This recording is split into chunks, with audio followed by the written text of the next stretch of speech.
What do you do if you want to do a picture with a whole bunch of flashes going off all at the same time, but it gets confusing seeing what is doing what? I'm going to tell you how to handle it on today's episode of Ask David Bergman. Hey there, everybody. Welcome back. Here I am, as always, answering your photography questions. If you've got photo questions, you know what to do. You go to askdavidbergman.com, submit that form on the site, and I just might pick your question to answer right here on a future show. Also, you probably know about my live concert photography workshops. I'm going to be all throughout the United States this fall teaching concert photography. You join me at a real live arena show, and I'm going to teach you concerts, sports, action photography, all of that. And then that night, you get to shoot the show with me. It's a super fun experience, kind of a once-in-a-lifetime. A bunch of them are already sold out, so go to shootfromthepit.com right now and join me this fall on tour. All right, I'm back here. If you've noticed, I'm back here in the circus tent with my friends from Circus Kirkus. They've been nice enough to let me use the tent here, and I'm going to answer a question here today, but you know, we're in a circus, so I really need somebody to photograph again. If only there was somebody around that could help me out with this. Oh, goodness there. Why? It's our friend, the aerialist, Julie Marshall, the amazing Julie Marshall. Again, you can check out her social media links down below in the description. But today's question is a good one to do here in the tent. It's from Marty B, and Marty wants to know, now that I own 3 Speedlites, I've been trying to make more complex portraits, but it gets really confusing when I have all the lights firing and it's hard to tell which ones to adjust. How do you manage multiple lights all at once? Marty, that's a great question. Thanks for asking it. You know, I do this kind of photography quite often where I do a portrait and I use a lot of little speedlights and put them all over the place to create a really complex portrait. Now, the problem is a lot of times what people do is they set up everything. They put the lights everywhere and they're using gels and shooting backlit and front lit and they fire it. And if something doesn't look right, the lights are kind of combining a little bit and it's really difficult to figure out exactly where to put each light and what's doing what. So what I've always done, what I suggest that you do, is be very meticulous about it and light things one at a time. Literally one light at a time or one section at a time. And then build it up slowly and meticulously so you know exactly what's going on. I'm going to give you an example. So we've got Julie here. So I'm going to use her to pose for me in an unusual way, and I want to make a really interesting portrait. But before we have her, you know, before I light her, I want to light my background first. We've got this giant tent. So I want to put some lights everywhere. So I've got the co-owner of the show, Kirk, is in the back there. He puts the Kirk in Kirkus.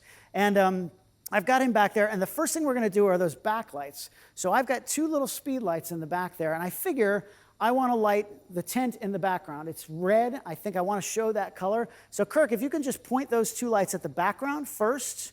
We're going to just aim those straight in the back, and I've got 2 lights on sort of opposite sides. I'm going to be photographing pretty much vertically, right where Julie is, and I'm going to keep her between those 2 trusses and just make a nice picture of her doing something fun, right? So first I'm having Kirk with those lights. We're going to point them straight at the background, and I'm going to try it. I don't really know exactly what it's going to look like.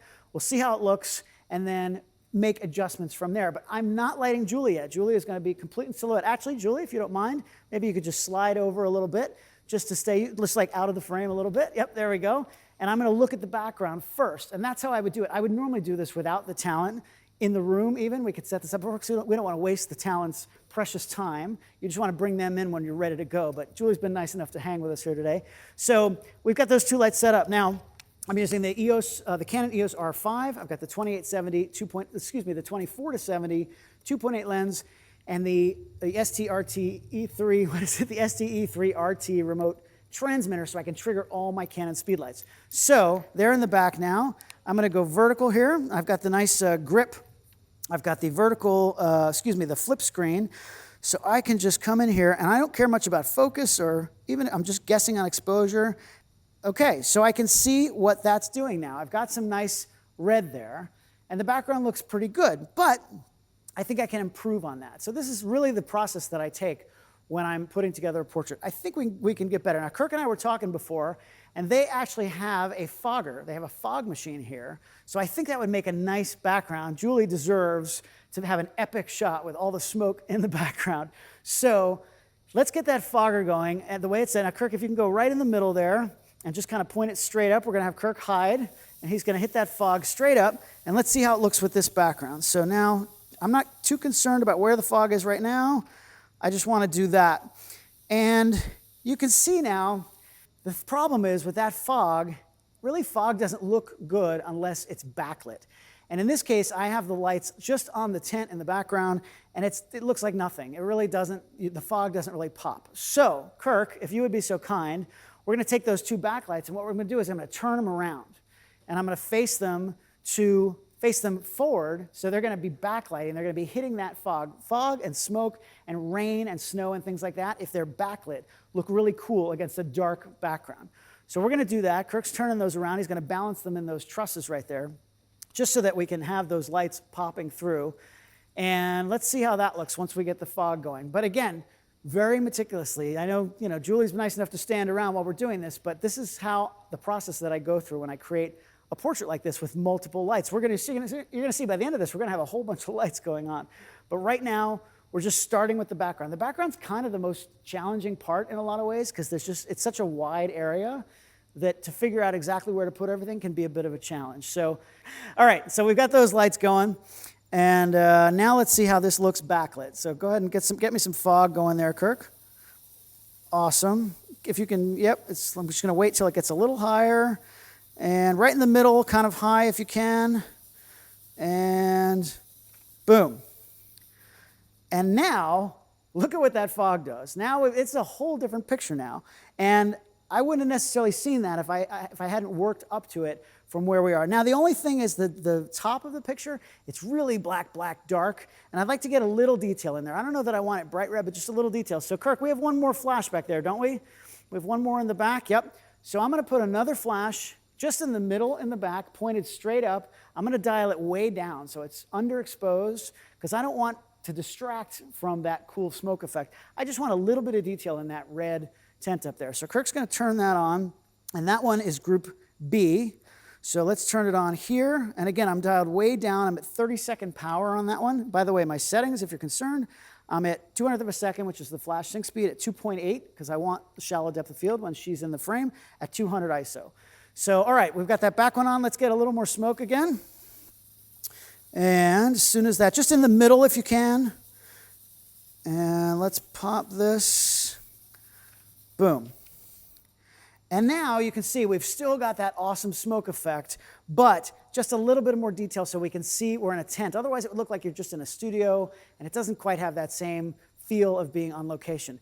So that's my background. That's really what I would do. That process is what I go through to build up the picture in the background. Now we can start to do the fun stuff with Julie. So let's bring Julie in. The first thing I'm going to do is I'm not going to actually go through the process. I did this already of setting everything up exactly how I want it, but you get the idea. What I would do now actually is turn off my backlights and just shoot the lights on her. I would normally do that. In this case, I don't really need to because those lights in the background are so far away, they're not affecting anything in the foreground. If I was lighting a background that was closer, I would actually turn those off, light the foreground, see how that looks, get it exactly how I want it, then turn the background lights back on and see how they mix together. If there's too much interaction in ways that I don't like, I have to figure out exactly what's causing that because I know it's not the front lights or I know it's not the back lights, and I can work through it that way. In this case, the background is so far away, there's not going to be any bleed from my front lights to my background. So I'm going to turn the background off just to build up this picture for now. So I'm going to turn off A, I'm going to turn off B.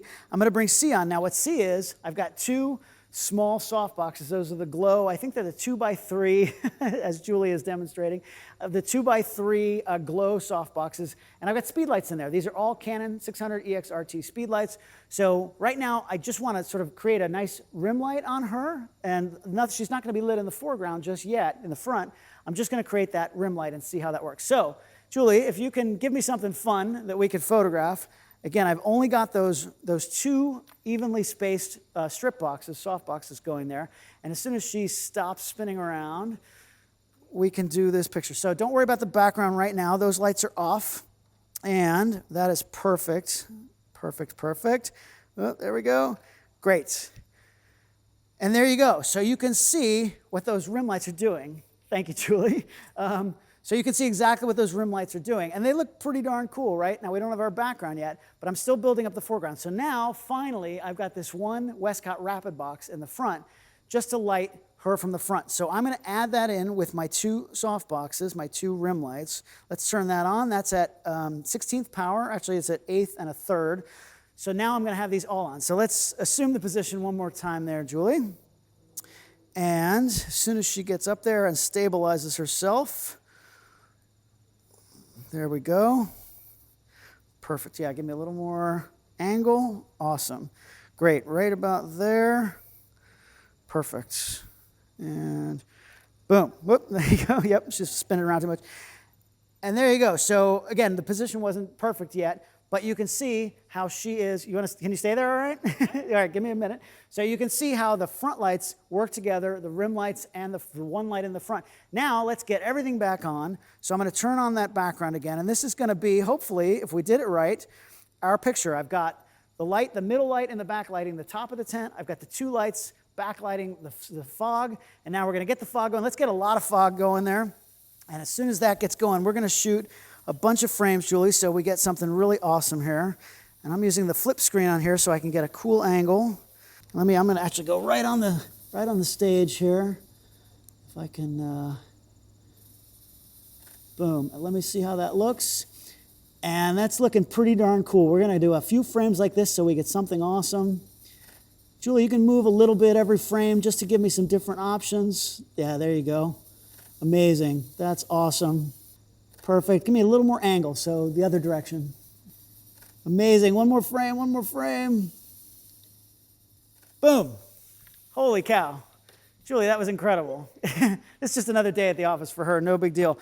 But that is a pretty darn cool picture right there. And the thing is, if you think about it, we've got 6 lights all going at the same time. If I had just put up all 6 lights and thought like, oh, maybe the background, I want it lit, and the foreground, it would have been a nightmare. I would have never figured out exactly what's what. But by meticulously going shot by shot and light by light, I could slowly start to add, turn ones off that I already know look good, work on the other ones, and build that picture up. So that's how you do it. Julie, that was amazing.